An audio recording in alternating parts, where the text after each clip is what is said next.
So welcome back to the Sawmill, friends. We're working down the shop today. We're gonna make some shiplap with this pine that we took over to my buddy's sawmill yesterday and ran through the edger. Before we get that pine out of the truck bed, I need to put some casters on the bottom of this table here. I've already got 2 of them put on. This is a work table that I bought from Uline, and man, they make good stuff. Kind of expensive, but it's built very well. So this table right here goes right beside the molder, and this is where I stack boards that go through the molder. And I thought I'd make it a little bit more versatile and put some casters on it so I can move it around. This table, if you're curious, it's 2 foot by 4 foot on the dimensions, and I think it's about $200, but the most expensive part is the shipping. This is a freight item. It's about $200 just to have it shipped up here. So I bought 3 of them when I bought this one, actually, to make it a little bit cheaper or not so painful on the shipping price.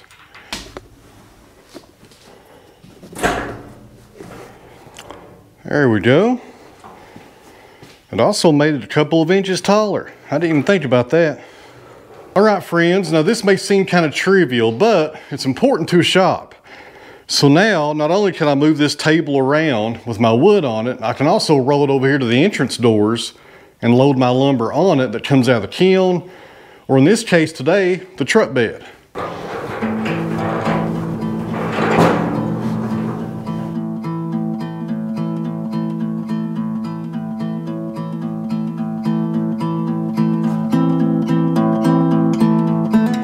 All right, guys, got the lumber unloaded, or most of it rather, got about half of it.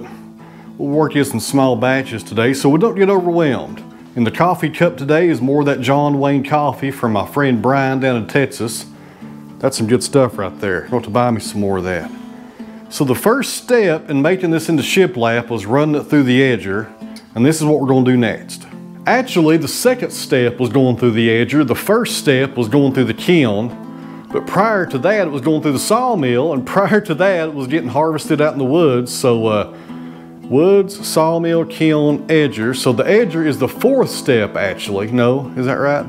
Woods, sawmill, kiln, edger. Yeah, so the 4th step. There's a lot of steps in making lumber into a product, friends. That's why I'm explaining this. So we went through 4 steps so far. Cut the tree down, sawmilled it, went through the kiln, and went through the edger. And you could also add into that probably trucking the logs from the forest to the sawmill. That's a whole other process as well. So that could be 5 steps so far, but we'll call it 4 so we don't start confusing people. So the next step is this grizzly planer right here. This is my grizzly 20-inch planer. It's got a helical head. I've had this for about 5 years. It's a really good planer. I would definitely buy it again. It's held up very well with 0 problems. And I'm going to skip plane all my boards before they go through the molder to clean them up just a little and make sure they're all the same consistency on the thickness. Now you could skip this process right here and go straight to the molder and things will work out just fine. I think this right here though does make the finished product a little bit better. Now for those of you guys that aren't aware of this, there's 2 different modes on this planer. You have 16 feet per minute and 20 foot per minute. If you got it on 20, that means of course the wood goes through faster and the planer knives, or the helical head rather, doesn't hit the board as many times if you do 16 feet per minute. So 20 foot per minute is skip planing. It's a little bit easier on the machine and it doesn't leave as good as a finish as the 16 foot per minute. So to skip plane, we're doing 20, and hopefully that wouldn't confuse them because it confused me just explaining it.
All right guys, we got half that stack done, but we ran into a little problem.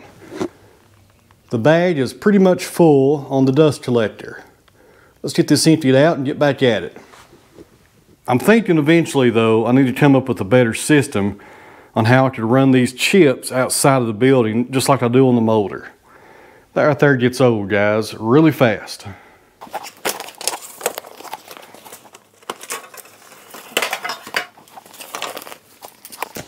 Okay, that's a little too full right there.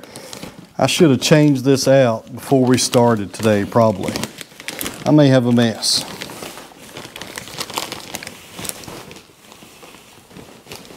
I've been collecting my shavings out of the planer and the molder both and putting them in my compost pile. That's why I keep the old log ride dump trailer down here. Once it gets full, I just take it up there and dump it.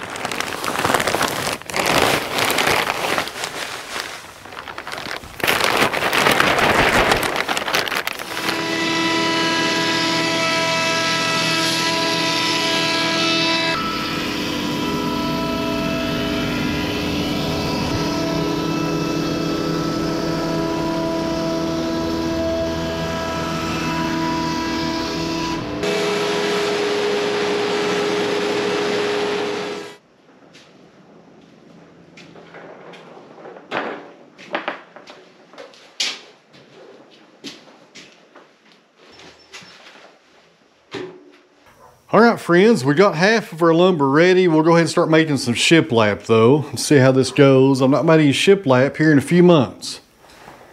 So if you're new to this channel, this right here is the Wood-Mizer MP260 four-sided molder, which means it can put a profile or plane all four sides of your board.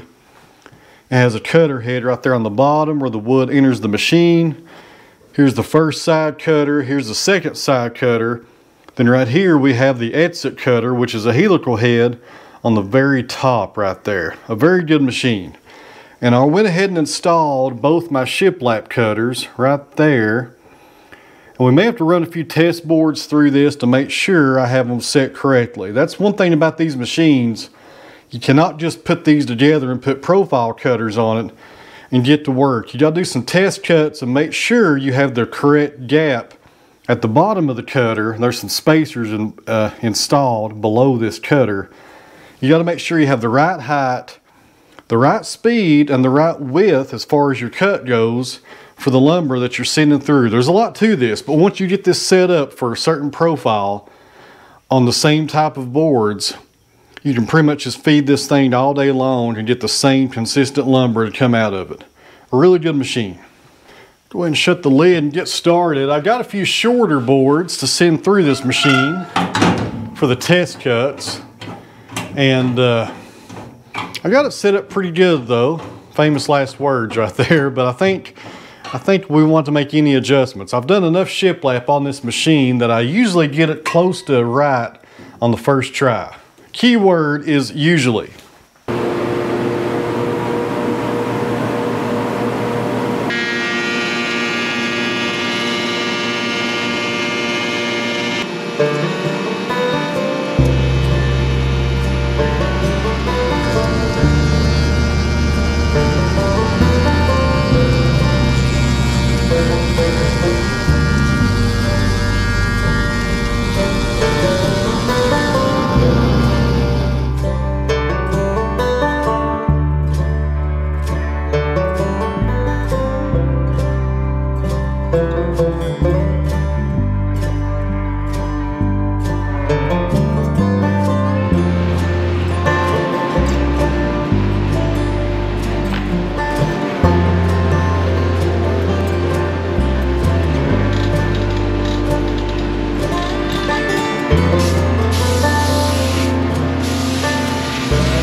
All right, friends, we got a decent amount of lumber ran through the molder. That's a good start. Probably got half of these boards done.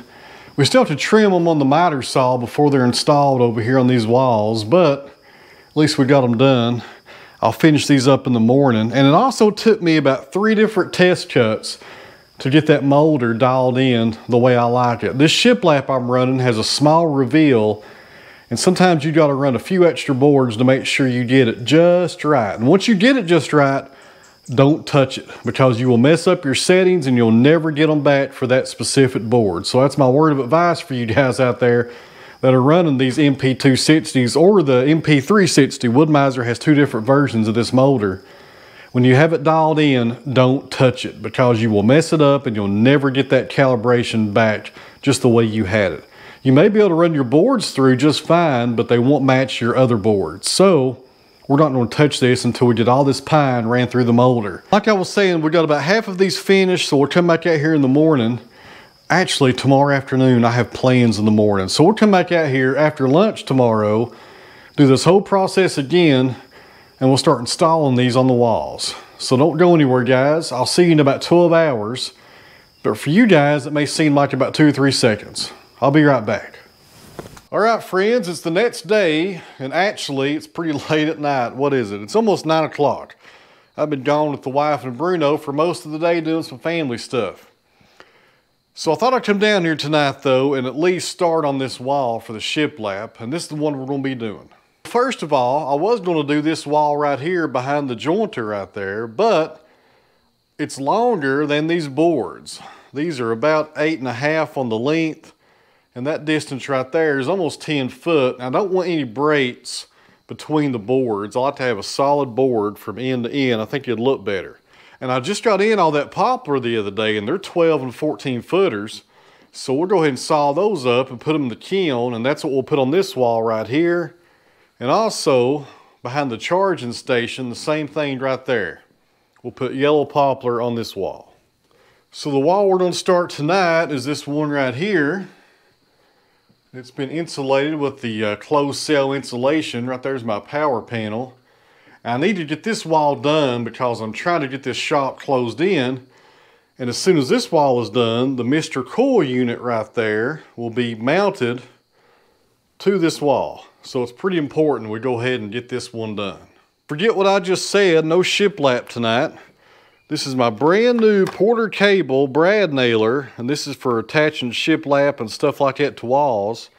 And I just bought this thing a couple of weeks ago on Amazon, and it does not work. I've tried everything. The battery is completely full of charge and it will not work. I don't know what's going on with it. And the gun that I was using to put shiplap on down here, it kind of got dropped about a month ago and busted it up pretty bad. So that's why I bought this one. But looks like I'm out of luck as far as shiplap goes tonight. So just so I can get one more thing done tonight and not feel like a complete waste, we will work on the shop doors. We're going to use these shiplap boards to put on this outside face of the door. Now I did the tongue and groove on the interior side of these doors right there. I've done that by hand. But the outside of the door, I think this shiplap will be just fine. Let's put a few of them on here and see how they look.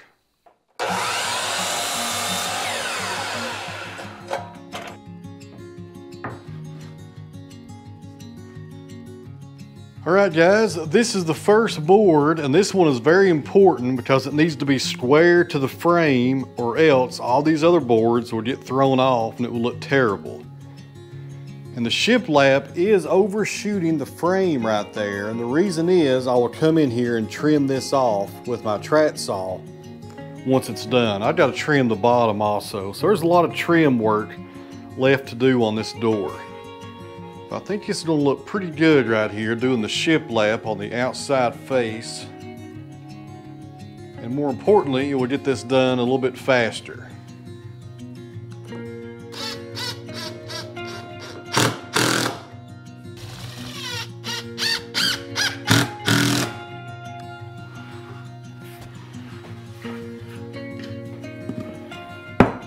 And I was also going to mention that somebody over on Facebook, I can't remember who it was. Actually, I had about 5 or 10 people ask me. On the other side of this door, I did the tongue and groove by hand. And everybody was saying, don't you have a machine for that? You know, why are you not using your machine, you know, et cetera, et cetera. Well, the molder, as you can see, I'm making shiplap right here. I can also do tongue and groove just as easy. And the molder could have made that on the other side of this door. But I enjoy using hand tools. There's something about it that I can't explain. I come down here, I put on an audiobook, or I turn on this little TV and maybe I put on the Woodwright shop or something like that. You know, I got it playing in the background and there's no noise, there's no earplugs, no ear protection, no goggles to protect your eyes, you know, nothing like that. It's just a different environment. You can hear the birds outside. I know that sounds silly, but it takes away all the distractions of the power tools, and you can actually kind of just enjoy your day. That's how I like to put it. And Curtis Buchanan, my good friend, the chairmaker across town, he said one time a good quote about this. He said, "Hand tools are friendly." And that's a great way to put it right there. Hand tools are friendly. They're right there with you. You can enjoy your day and you don't have to worry about getting hurt. Although sometimes if your blades are sharp, they will cut you. So you will get hurt sometimes, but not too bad. But that's why I did the underside of this door, which will be facing the inside of the shop, with hand tools. Now the other door, we're gonna have two of these. They're gonna be identical. And on the other door, the part that faces inside the shop, I will tongue and groove that one by hand also. But the outside, I'm gonna do this shiplap right here. And the main reason is, I think it looks kind of neat on the outside of this building, having this little reveal between the joints. I'll bring you guys in here and show you what I'm talking about. This shiplap has about I think it's about 3/16 of an inch reveal between the joint. And that's gonna look really good on the outside, I think, as far as the doors go. So that's the main reason right there.